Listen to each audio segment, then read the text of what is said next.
Hi, this is Lisbeth, and this is the tip of the week. So, this week I want to talk about something that is a common misunderstanding, and that is that our dogs are ignoring us on purpose just because they want to be a bit disobedient, maybe, just because they want to annoy us or irritate us in some way.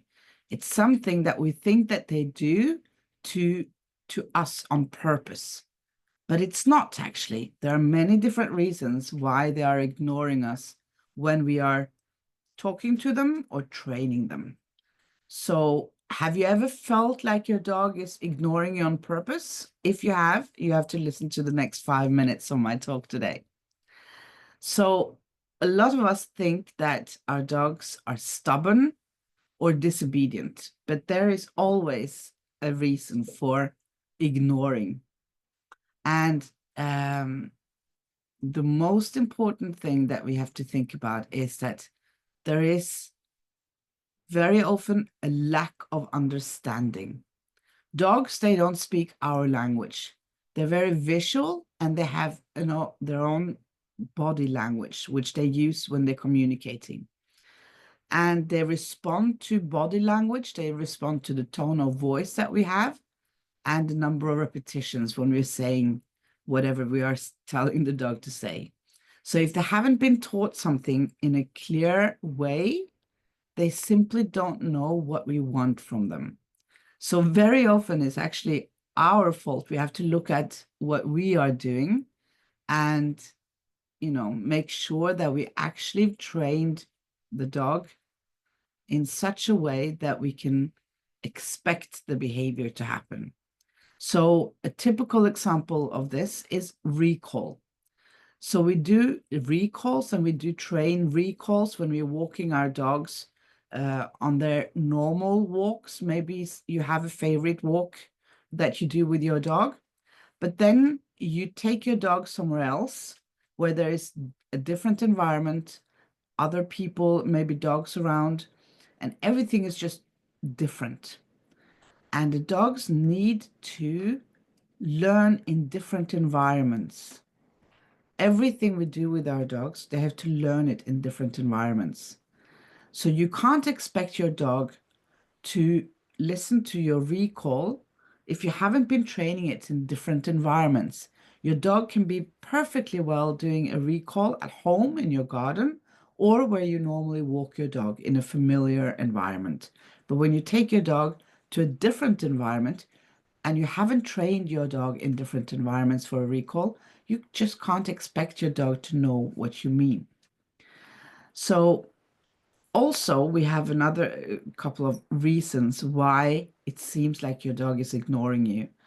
You have to think about the fact that too much pressure and stress, for example, when we are repeating the cues like come here or no, like I talked about last time. I talked about the command or the cue no.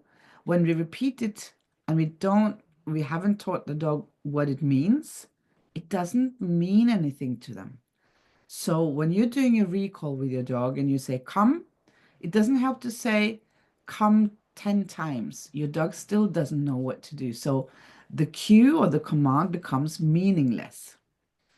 And also, we know that dogs can shut down if they feel stressed or pressured, or if they are punished or confused. So we need to be interesting to our dogs when we are training them. You need to be the kind of person that your dog want to follow and listen to. So if you want your dog to come on a recall in a busy environment with a lot of disturbances, noises, maybe other dogs, if you are standing there straight up and down with your hands in your pocket, being a boring person saying, come, or even a bit annoyed, come, come, then it's very likely your dog does not look at you as the most interesting person or the safe place to actually come to. So it's not that they don't want to, it's a natural behavior. So what can we do? First of all, I just want to repeat that stress dogs have harder times thinking and responding. So you have to consider the stress in the environment. Is there a lot of stress for your dog in the environment, which will make it harder for your dog to listen to you? Also, other common causes is that it's a new environment, like I said. There could be loud noises, or it could be some past negative experiences that your dog has had. So if your dog doesn't see you as a source of safety, as a place or a person to be with, where to feel safe or fun or guidance, they might disengage. It's very normal that they do. So trust and relationship and making sure that you've actually done the work training your dog, what you want your dog or expect your dog to do, is the key here. So how can we fix this when you're in the situation? First of all, be aware of your own body language. Be clear, be consistent, and use signals and teach with patience. Don't get annoyed. That is just really doing the opposite. It's making your dog not wanting to come to you. Also, reduce the pressure of the stress that the dog might experience in that situation and avoid repeating the cues. Do something else instead. Turn around, start again, breathe yourself, and don't be annoyed or irritated. Encourage your dog to come in a positive way. Be more interesting. So use movement. You can walk around. If it's a recall, walking the opposite way is very often the only solution that you need to actually start moving the opposite direction so your dog will follow you. So use movement and your body language. And of course, use the appropriate rewards when needed. And what we need to do all the time, consistently, all the time that you spend with your dog, is to build trust. Let your dog feel safe around you. So that's why you have to be in charge of your own emotions, not being irritated or annoyed or having any sudden body language movements, which is threatening to your dog. You want to build that trust relationship because that's so important for all kind of training, not only recall, but everything you want to do with your dog. And of course, check the environment.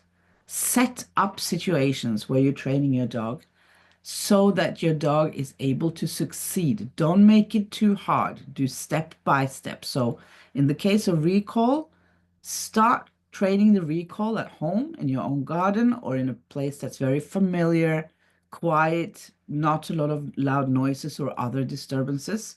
And then gradually, when your dog knows the recall in that environment, you can add some more disturbances. So the conclusion here is that your dog isn't ignoring you out of stubbornness. They are trying to communicate something always. And for those of you who know the calming signals, you know how much your dog is communicating with you every day. So by understanding the real reasons for disobeying or not listening to you, you can improve your communication and your relationship and build more trust from your dog. So I hope this was some important reminders from some of you. We all need it sometimes. So be clear, be consistent, be kind, and be patient. Have a very nice weekend, and thank you for listening.